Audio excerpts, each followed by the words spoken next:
a week, a physician will go into a room with a telephone and the drug test results, and he'll call up people and say, you had a positive test result. Do you have any excuses for that? And if they don't, then he certifies that this is an authentic positive for marijuana metabolite, and people lose their jobs, or alternatively, they're forced into some kind of pretend treatment. And so the medical review officer movement, which the federal government imposed in the federal workforce to give some people protection against arbitrariness, let a physician review everything, has actually become a way for many of our colleagues to make money.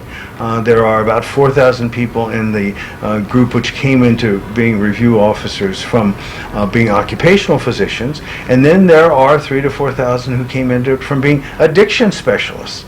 And they claim that they're helping people, while in reality they're certifying a test on an individual that they've never seen, about whom they know nothing except his positive test, and by and large they decide that the positive test is accurate and people lose their jobs.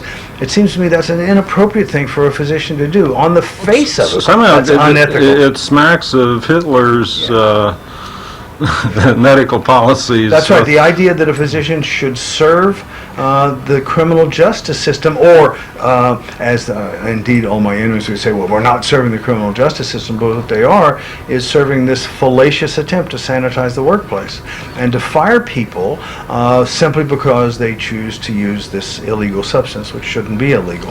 And so I've often hoped that urine testing and its excesses would serve as a springboard for us to help attack the war on drugs, while in reality what it's done is to recruit a number of people into valuable financial careers. I mean, there's not only a urine testing industry, there's a urine collectors group. There are these physicians certifying tests. There are physicians who are willing to take, quote, patients who are sent to them for certification and re-entry into the middle class society on the basis of reviewing the results of their urine. I love today, the first time I've ever heard anybody say we should be judged on not on the quality of our urine, but on the quality of our character. And what's happened in the United States is people are judged on what their urine shows. And of course the scientific establishment, particularly the toxicology establishment, who rely much more on a test than what anybody says, or on the individual's performance.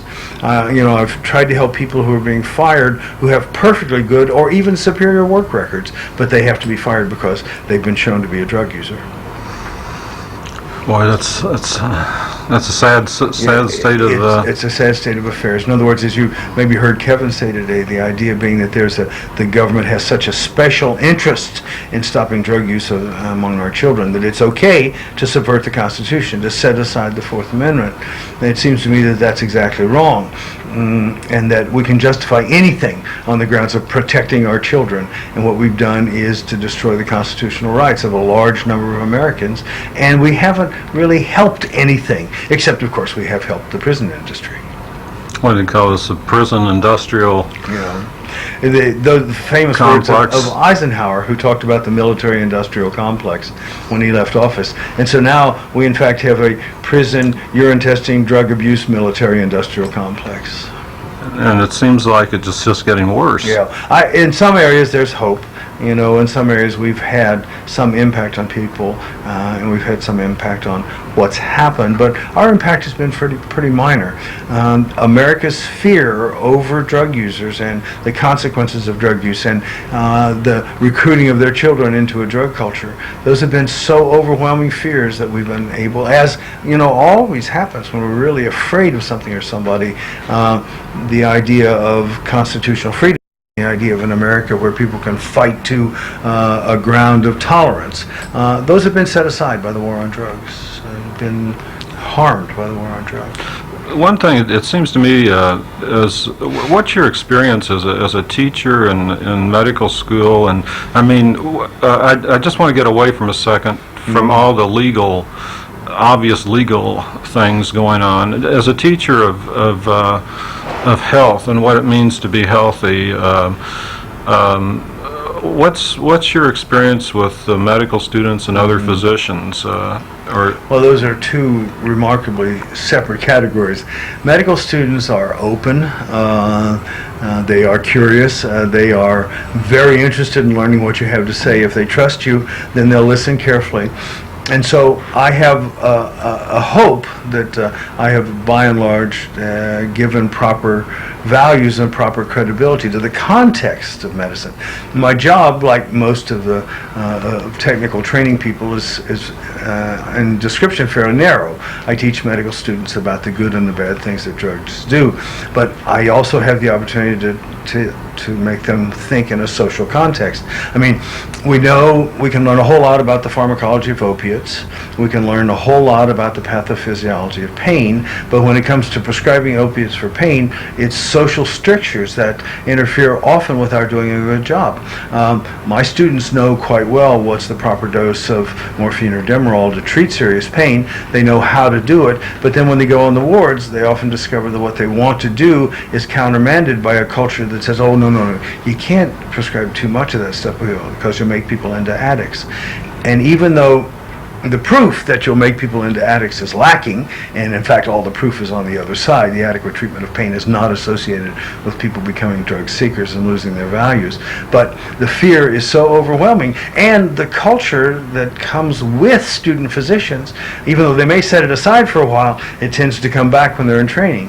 And so the war on drugs has had an enormous impact on physician behavior in terms of the treatment of pain and their prescribing of other psychoactive drugs. And as we talked before, it's had a deleterious impact on what should have been the logical progression of the search in the cannabis plant for adequate medications. Now that we know there's a cannabinoid receptor system, now that we know that delta-9 THC has unquestionable medicinal values, the idea of our continuing to prevent people access to cannabinoids, even crude cannabinoids, is preposterous. But we continue to do it because we have to fight this war on drugs. One of the things that I learned from Arnold Treback was that the war on drugs, you really need to think about it as a crusade. And like most crusades, the important thing is not to win it, but to fight it. If you don't fight the moral battle, then you're guilty of sin yourself. And so one of the other things that I've learned in all these years of being part of a drug policy reform movement is that the war on drugs feeds as well on failure as it does on success.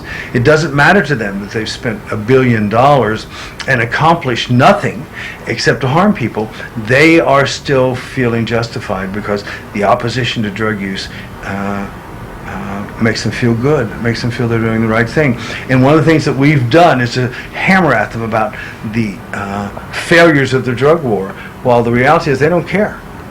They don't care that drug war is a failure. One of the things that, and this may be a little bit off the subject, but I'd love to talk about it. In the early 1970s, there was an enormous traffic in diverted amphetamine products.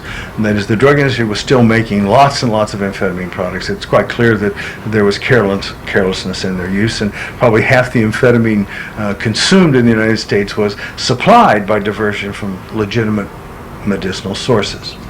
Now, although one can be pleased or not pleased, when the Controlled Substances Act came into effect in 1972, and manufacturing quotas were imposed on all amphetamine makers, the amount of street amphetamine to be sold and abused dropped precipitously. It came down very, very, very much, and in a certain sense, the government law, the failure, the decline in manufacture, the decline in diversion was a success for the drug warriors.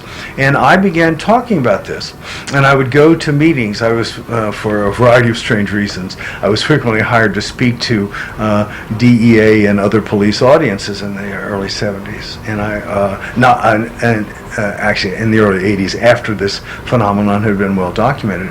And I would say, well, you know, you all had this great success in removing amphetamine from the streets of the United States, and there actually isn't an amphetamine problem anymore. And there wasn't an amphetamine problem. There remained a methamphetamine problem because of illicit manufacture, but the pill amphetamine problem was solved. The people who disagreed with me always were the DEA people.